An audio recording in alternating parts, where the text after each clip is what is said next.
Today is Memorial Day, May 25th, 2026, and I'm going to read this article to you. One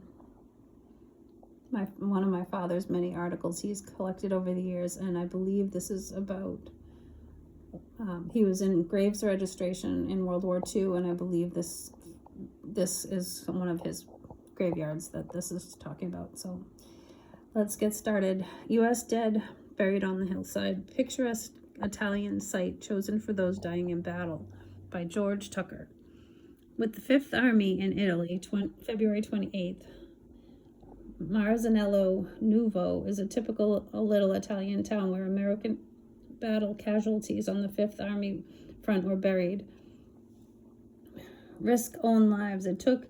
It looks across a valley that is painted with blue-tinged hills. The grave registration companies, which follow the American armies in the field, chose this site because it was high and clean and a sort of place where American families would want their sons to lie. They simply moved in and took over the ground. The claims of the owners will be satisfied later. It is one of the loveliest locations in this part of Italy. Not far away is the little town of Capua, where Shakespeare's Romeo and Juliet lived out their wasted lives. To the left and right, as far as you can see, are hills and valleys and winding trails. I talked with First Lieutenant John Fitzstevens of Bartlesville, Oklahoma, a geologist and now a platoon commander whose men risk their lives every day so that Americans who have died in battle can be identified and given decent burials. Possessions salvaged. Fitzstevens explained how thorough the identification process is.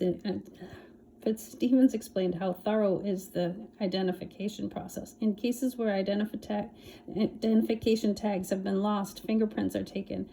This is why it's impossible to chart off the casualty's teeth. Is made. This is why it's impossible. It's impossible. A chart of the. I can't understand that sentence. Sorry. Second, the Lieutenant Arthur Bradley of 72 A Street, New Bedford, like Fitzstevens, is a platoon commander.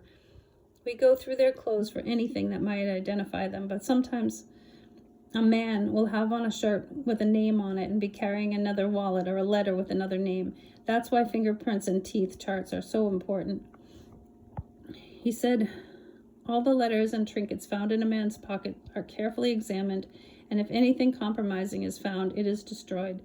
The remainder is placed in a canvas bag and sent to the grave registration warehouse in Kansas City, where any money in a man's person is converted into a check, and then it is also sent there. Later it is given to the next of kin. We strolled through the acres of the white crosses, which had been beautifully and symmetrically arranged, and the white gravel dust. The crosses are provided by an Italian civilian contractor in Naples, where these are for Gentiles. Jewish graves are marked by the Stars of David.